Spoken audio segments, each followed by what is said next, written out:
Yo, hello. We got another Fate channel, and it was surprisingly pretty good. However, they introduced another unit gimmick type thingy-majiggy akin to attuned and rearms and whatever, except it's more of a pair-up type of thing. Regardless, we got more stuff in the game that we have to keep track of because they just keep adding more and more and more on top of pretty much more. What's that new one today? It's Emblem Heroes, which basically exactly like Fire Emblem Engage, except in the mobile game, and I won't lie, it's pretty That being said, the game just got a whole lot more complicated. And because of this new gimmick, I wanted to go over my thoughts, best uses, and overview of it. Basically the same bada bing bada boom with every other sort of gimmick in this game. So we may as well get right into it. Emblem Heroes. It basically boosts your special and gives you extra stats, and depending on how much you wail, the more stats you get. But let's do a big general overview on this, just to get the whole thing drilled into your head. It more or less just works like pair up. You assign it to a specific unit,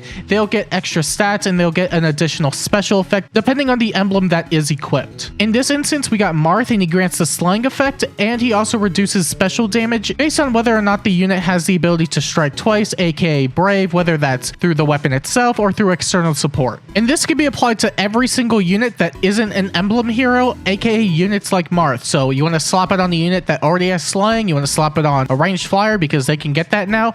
It's all on the table. But it is worth mentioning you cannot have a 0 cooldown special, which unfortunate, but it makes sense. More on the stat boosting part itself, it's all based on the emblem merge count. So even if you give it to a regular plus 10 unit, it will only give you stats if the emblem hero itself has at least one merge. And for every merge, you get the effect. The stats themselves are also allocated based on the dragon flower system. So if the unit you give it to has the order of HP, defense, whatever the case may be, the first two stats it will get are HP and defense, and it will ultimately vary on which type of unit you have it equipped on. But this is one of the big ones that I think a lot of people might be missing out on, just because I don't think the Faye channel did a really good job at showing it off. If the emblem hero has 0 merges, aka it's just a single copy, you will not get any stats at all. Presumably the one in the channel had merges, but I don't think they explicitly mentioned that. This is something that you're going to have to know ahead of time if you are looking to benefit from the stats itself. It is a very whale-centric mechanic. But at the very least, you can use this in pretty much any type of setting. You could use it in player control, or you could use it in AI control. So if you wanted to equip it to somebody on an 8th rates defense team, or for your arena core, you could absolutely do that and it will still apply. It makes it so that certain units aren't locked out of its benefits. But similarly, the pair up, you can only have it on one unit at a time, but with the benefit of being able to lock teams and skill sets, so that if you wanted to put it on multiple teams, you could still have that emblem hero scattered around multiple teams, just as long as it is locked, of course. And this isn't anything like rearms or attunes. If you send them home or inherit them by any means, you just will not have the engaged status whatsoever. But it will return if you just get the copy back. That's pretty much the gist of how it works. I think it's something that's just going to click once it's in your hands, but relatively speaking, I think it's very simple. That being said, they're probably going to overload the effects over time, but for now, we have one effect that's not bad. It grants a slaying effect, aka it reduces your special cooldown count by 1 point, with the added nerf of if it's put on a brave attacking unit, then their special damage will be reduced by 8 points. I think this is relatively inconsequential for a lot of the brave units that have a relatively high attack, but I'll get into that in a bit. For now, the two things that you really want to know about this is that A, you can't have a 0 cooldown special, aka you can't run a slaying weapon with Emblem Marth for Moonbow. It cannot be reduced below 1. And you can slap this on pretty much any unit because there is no PRF skill restriction, unlike rearms. You just have free reign to do whatever you want. And with that, there's plenty of stuff you could slap it on, whether that's godlike reflexes builds, miracle, Aegis and Sacred Cow, Gale Force, AoEs, No Quarter, Vital Astra, assuming you don't have a slaying effect anywhere else in your kit, Armored Beacon, Flow, and Blaze, Deadeye, and Healer Specials. Healer Specials, I think the one I'm probably the most hype about, mainly because now you can have a consistent proccing special, something that the healers absolutely struggled with for the longest time. And now it's not really that big of an issue as long as you have Emblem Marth. Godlike Reflexes builds with a slaying weapon could always be really beneficial because you'll have an instant instant godlike reflexes out of the gate. You can keep it permanently charged. You don't have to run external support, although you could absolutely do that if you really want to and decide to run a different weapon altogether. Whether it's one that grants extra stats or effects, in my opinion, you could just go with something like Arcane Devour, godlike reflexes, a basic God Sword kit with the added benefit of it always having charges readily available. And for the units that just outright prevent attacks, if you were to run times pulse 4 with the godlike reflexes set, then it will auto reset back to 0 cooldown after the combat. You could also slap it on armors with miracle sets, whether that's with Golden Yule Bow, Arcane Nastron, or anything that benefits their ability to charge up Miracle. You can run Nastron because it has first hit damage reduction and it debuffs attack, Special Fighter Seal, which also allows you to charge it up way faster. Some units could also run Savvy or Weaving depending on their speed stat, and with a bit of external cooldown support, you'll have it be much more consistent. Although in my opinion, I think the units that definitely benefit the most when it comes to this new Slaying Emblem effect are the melee armors, because they'll be able to run Sacred Cowl and Aegis with no issue whatsoever. They don't have to run any sort of external cooldown or breath, and if they run the distant counter melee seal, then they're going to be able to charge it back on the first hit, assuming they are able to counter, and then they'll get a second Aegis right off the bat. I think they're absolutely the winners in all of this. You also have your standard Gale Force, which can more or less just be used to bypass guard effects, assuming they don't have tempo, because with Arcane Chiang and the slaying effect that you would get from Marth, then you'll be able to have a 3 cooldown Gale Force, and with the breath effect, as long as you're able to double and they counter back, then you'll be able to get it off with no issue whatsoever. But other than that, you could use it for charging up Blazing Wind sets or any sort of AoE with much more consistency. The added slaying means that in some scenarios you won't have to run external cooldown support. Units that are using no quarter could also use it via Vantage. If they have Brave or a slaying effect, you can run Times Pulse and you'll be able to get it off with no issue whatsoever. You also have units that may lack slaying in their PRF, and if you do want to end up keeping it, then you have the benefit of being able to run specials such as Vital Astra with Times Pulse 4. And otherwise, the slaying just adds some more consistency when it comes to proccing specials. Armored Blaze, Beacon Flow, with any sort of special fighter effect in the kit means that you'll be able to instantly retaliate with it. Units that are running Deadeye could easily swap out their bow for all sorts of other gimmick bows, because bow units have a significantly high amount of options, so you aren't necessarily tied down to just running any sort of arcane for consistency. And again, as I mentioned at the beginning, healers have the ability to consistently proc healer specials. It's a very, very nice change to see. I would say they're probably one of the better benefactors in this, mainly because now they can do something more than just support, or at least have inconsistent combat. But as far as consistency is concerned, in my opinion, these 5 archetypes are probably going to be some of the best when it comes to using the slaying effect. Again, it's a generally applicable skill at the end of the day, but the units that are going to be able to benefit the most are the ones that can leverage on the slaying effect much more consistently. Whether that's your brave hitters, your enemy phase tanks, gale forcers, dodge tanks, or even units for player phase brave miracle. That one's a lot more niche in retrospect, but they all have their merits. Brave hitters can run no quarter, pledge, fatal smoke, depending on what kind of effects they need in their kit. Vantage with chip support, and they'll be able to consistently enemy phase as long as there isn't any sort of hardy bearing or sweep effect. Enemy phase tanks such as armors, as previously mentioned, are probably going to be some of the better benefactors as well, because they're going to be able to loop Aegis with no issue whatsoever. It is a 1 cooldown defensive special, and with hardy fighter, it's just going to be even more potent. Distant counter melee, allowing them to counter back. You get the charge once again, and if you are able to make a guaranteed follow-up, then you just charge it back up for the next combat. Otherwise, you have Gale Force Dancers, which is a bit more limited because not every dancer is able to run Gale Force, but for the ones that can, have an easier time proccing Gale Force. Somebody like Azura with Arcane Chiang with Pulse Up Blades, Gale Force, will have an instant 1 cooldown special, assuming you're also running on Light Season or you have any other external support. It's not too hard to get charges on infantry as is, but this just makes the job significantly easier. Of course, you could also just slap it on any sort of God Sword or God Lance or God Axe with Godlike Reflexes, and then you could act as a melee specialist with a far save or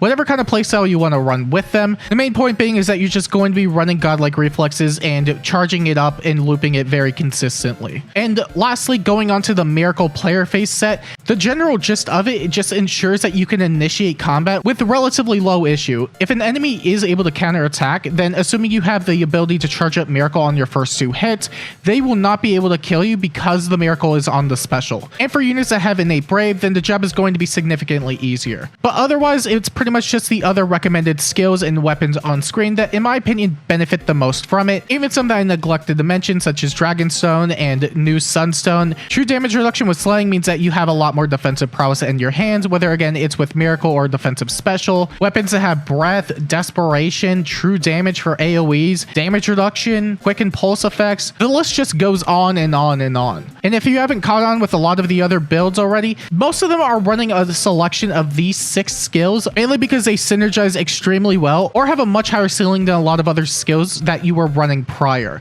And the reason you were probably running a lot of them prior was because they did synergize without the additional slaying effect that you didn't have available to you. The only thing I would just want to mention is that you probably don't want to run Gambit with it, mainly because you're losing out on a good amount of damage reduction and true damage with it. It will ultimately depend on the build, but if you have more than one slaying, then I would absolutely not recommend it whatsoever. You could also substitute Times Pulse when using Emblem Marth, depending on the build, of course. Some units tend to run Times Pulse when it comes to player phase stuff so they can get specials off consistently, but with Marth at your disposal, it opens up your C slot for other skills, whether that's for supportive capabilities or extra stats. And generally speaking, I would say that these are some of the best archetype skills and weapons that you could use alongside Emblem Marth. Now, here's where the tricky part comes in. A lot of units tend to fall into specific categories, whether that's with arcanes or specific niches, so a lot of them can pretty much run a lot of the sample sets shown, but if you are looking for specific standouts, they more or less fall in line with a lot of the other archetypes. The big difference being is that they have the PRFs to back it up as well. For example, you can run Brave Marth with Emblem Marth, which is really funny,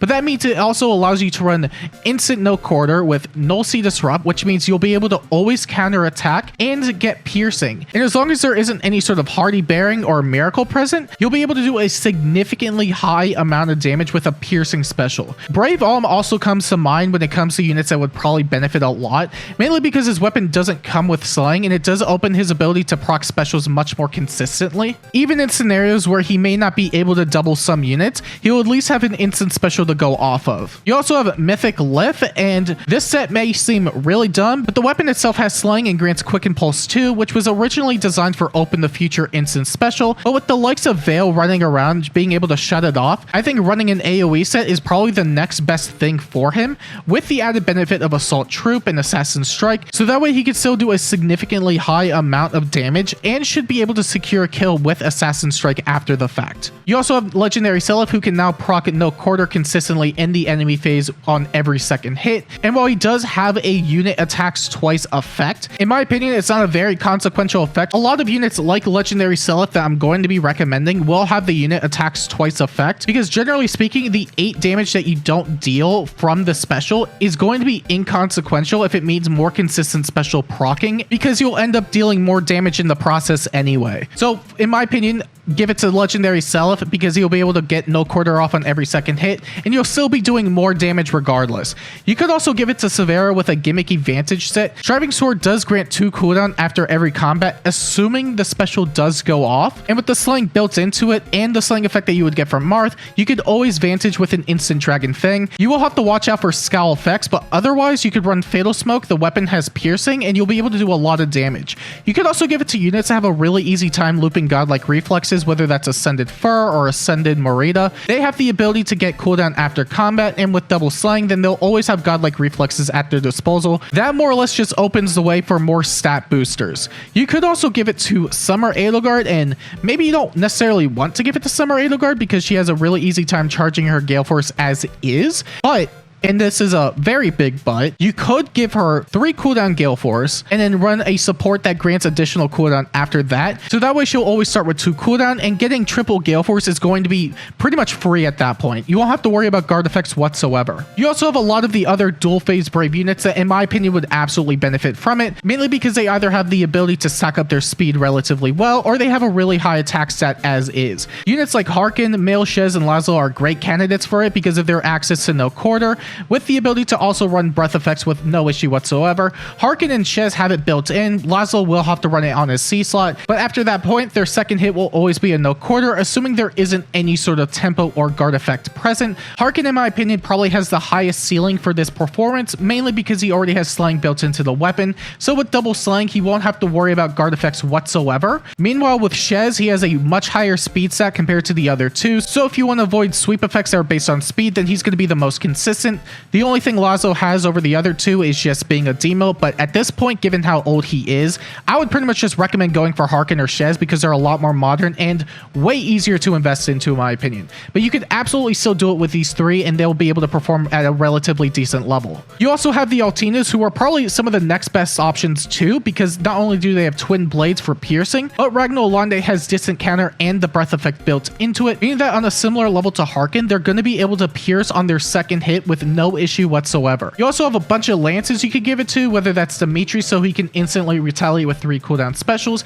You could argue that Gambit is still a better B slot for him, but at this point I don't think he's really the best at tanking anyway, so the next best thing in my opinion is going to be able to make him into a unit that can deal consistent damage, because that is something that I think he was lacking for a very long time. You could also give it to Cormac for Gale Force strategies because he has Slang and Null Guard built into his weapon, so he should have no issue charging Gale Force whatsoever. You also have Valentine's Rudolph as well, who in my opinion is probably one of the biggest standouts when it comes to far save armors, mainly because Thorn Lance debuffs a lot of attack, so with a 1 cooldown Aegis and the distant counter melee seal, he's going to be tanking significantly better than arguably most other saves in the game. But if you want somebody that's a lot more mixed phase, then I highly recommend Ninja Zelgius because of his dual phase Brave effect. You can run distant counter melee with Special Spiral 4 and Savalan Shield. That way he also doesn't have to worry about armor effectiveness. The main appeal to giving him this slang effect is just so he can enter combat in the player phase, and this is only assuming that he isn't already having Special Spiral 4 charged. If you already have it charged, then it doesn't matter, but if you do want to go in first as a player phase unit, then you absolutely have the ability to do that. Of course, the easiest solution after that point is just running Special Fighter 3 in the Sacred Seal. But other than that, you have Sane, and his main gimmick is that he has Gale Force upon rally, so his threat range is extremely large.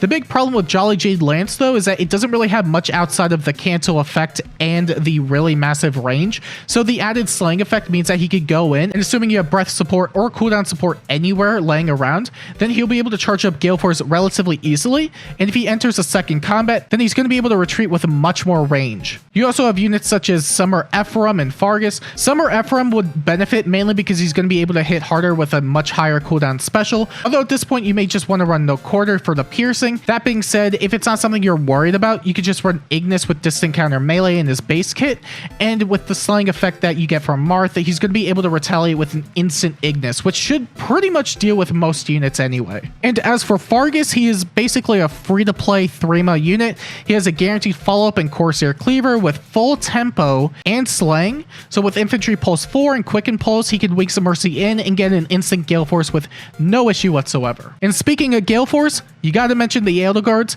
They both have Raging Storm, OG Edelgard built into the weapon, but it's based on her solo condition, and Legendary in the B slot, but she does lock the slang effect. Both now have consistent ways of getting a triple Gale Force going because of the slang effect that you would get from Marth. Otherwise, you have Legendary Crom, and to be honest, he's not struggling for damage whatsoever, so giving him the slang effect for -8 damage on a special is the least of his worries. I would absolutely put it on him if you had the chance to do it. You also have Legendary Leaf, who doesn't really have to worry about their special damage getting reduced either because of Nijorn Sealed 2. That with Flared Sparrow and Assassin Strike means that he's going to be able to guarantee the special going off and Gale Force going off. That on top of the true damage that he gets from his weapon, he's going to be doing pretty well in that regard. You also have Legendary Hinoka and Young Innis. Legendary Hinoka is more so for a gimmick set with AoEs. Most of the time you would have to run Quick Impulse in her Sacred Seal so that you could consistently get it going, but with the slang effect gone, you can get extra stats, which can also benefit Speed Preempt in the scenario where she does have to enemy phase. And with Young Innis, you could just run a higher cooldown special and hit significantly harder than you were prior. And speaking of higher cooldown specials, Ninja Camilla, Ninja Sanaki, and Valadar, the first two already have slang in their weapon, but they also have Brave effects on both phases, meaning that they're going to always be able to get Iceberg off, assuming that you do give them Emblem Marth. I think they both absolutely benefit in that regard. Valadar doesn't have a slang effect, which would be really beneficial for him. He already gets a significantly high amount of true damage as is from Grimleo Tex, so with the slang effect and the guaranteed follow-up built into the weapon, he'll be able to retaliate with a 3 cooldown special, assuming the foe is able to counter back. Rearmed Reinhardt is a bit more of a gimmick, and this is specifically tailored to summoner duels, but you can run this in Aether Raid's maps or even a arena that has trenches, because Magical Lantern grants the ability to go over trenches. So with Thunder's Fist having a player phase brave effect, Desperation 4, and Magical Lantern having breath and null terrain, with Marth slapped onto it, you'll be able to retaliate with 2 Draconic Auras before the foe can counter back, assuming you are able to quad and do whatever. Or it's mainly there just so she can charge up Blazing Wind significantly faster, and for Gatekeeper, it's just so he can be more annoying. Gatekeeper isn't exactly good in combat, but there may be scenarios where he has to take a hit. At least with the Slang effect and Pledge, he'll be able to get Miracle on the foe's second hit, so he could be an even bigger nuisance than he was before. And otherwise, you have Ascended Set and Rearmed Sonya, and it's mainly just so they could get Blazing Wind right out of the gate. Ascended Set usually has to wait 2 turns before his special is fully charged, but with the Slang effect on both of them, it becomes more or less instantaneous, and he already gets a lot of true damage on his special as is, so it's not something I'm worried about for either of them. Otherwise, you have 2 dagger units in Legendary Shez and Attune Nino, the main benefit really just being able to proc lethality very, very fast. Nino has the ability to get 2 cooldown from Fang Ties, and with the Slang effect that you would get from Marth, it becomes an instant lethality. Shez can initiate combat with speed defense tempo 4 and times pulse and get lethality off on every second hit. But you also have Legendary Fa and Duma. I wouldn't say they're exactly the best, but they offer something that a lot of other units don't, which is why I did want to mention them. Legendary Fall has access to the new Sunstone, which is a true damage reduction weapon on the foe's first or second hit, depending on whether or not they can hit twice. And with Life Unending and Slaying, she'll have a 4 cooldown Miracle, which will be able to get instantly charged, and Pledge will make it so she can loop it back after the effect. Finish is also there so that in a scenario where you need to take Miracles in one map more than once, it'll allow her to get back into that range. And as for Duma, he's mostly there just to break safety fences, but if you run him with Assigned Decoy, then he should at least be able to act as a near save. The main thing is just so he can hardy fighter with significantly more ease. That's just the only benefit, because outside of upheaval, he's not really doing much otherwise. You also have all the other beasts, including Naysala and Tabarn, who are great Gale Forcers because they have cooldown built into their weapon. They have a lot of solid options for their archetype. They should be able to do relatively well with a Slang effect since they both lack it, and should be able to set up whatever you need them to set up. Keaton is also an incredibly awesome Gale Forcer because he has tempo and breath built into his weapon. Before, you were still able to run times pulse 4 or times pulse 3 to get that going with no issue whatsoever, but it just frees up your C slot for anything else that could benefit your Gale Force teams. Same thing with Raphael. He can Gale Force even though he's not exactly a great Gale Forcer, but he does have the ability to do it. The only reason I'm ever considering him is because he does grant cooldown to specific allies he's ally supporting, which is still a really nice effect to have around. Otherwise, you have Freyr and the 2 Yarns. Freyr is just so you can be really annoying on an Aether Raid's defense setting. If you have cooldown support somewhere on that team, then he could always have Pavis ready to go on a 1 cooldown special, and every time he hits back, it's just going to recharge. With the guarantee follow-up he also gets, then it's just going to be a constant annoyance for anybody trying to initiate him at 1 range. And for the Yarns specifically, they're great Gale Forcers because their weapons grant 2 quicken pulses after their combat. So with the Slang effect, it means that Gale Force can go off much more consistently. And lastly, for units I would absolutely recommend using Emblem Marth are Ratatoskr, Valoria, and Fallen Edelgard. Ratatoskr and Valoria are very straightforward because they have the ability to get Gale Force off significantly easily. World Tree Tail has breath and it already has Slaying, so it's a 3 cooldown special with breath. Assuming the foe has any sort of guard, you'll be able to charge it up no matter what. Valoria already charges herself up really, really fast, and this just makes it significantly faster. And for Fallen Edelgard, it's just for more ease of getting a triple Gale Force going because Gale Force is built into her weapon and she can run Gale Force into special, but the big thing is that she won't have any sort of accelerated cooldown gimmicks because you would be replacing her B slot for Wings of Mercy. So pair her up on a team with somebody like Asker and you should be good to go. And in my opinion, these are probably some of the most highlightable units that would absolutely benefit from Emblem Marth. You also have units that would very much love to support units that are running him, whether that's Brave Robin or Catria or Cordelia. Robin because he grants additional cooldown gimmicks, Catria and Cordelia because they grant player phase Brave, which can be really good for Miracle strats, or anything of the sort that would allow them to deal more damage. Both Askers and Garrick, who are incredibly awesome pulse support units, especially Garrick and New Year Asker, who have way higher pulse gimmick thresholds comparatively. Although the big difference between those two and Mythic Asker is that he is a Mythic, so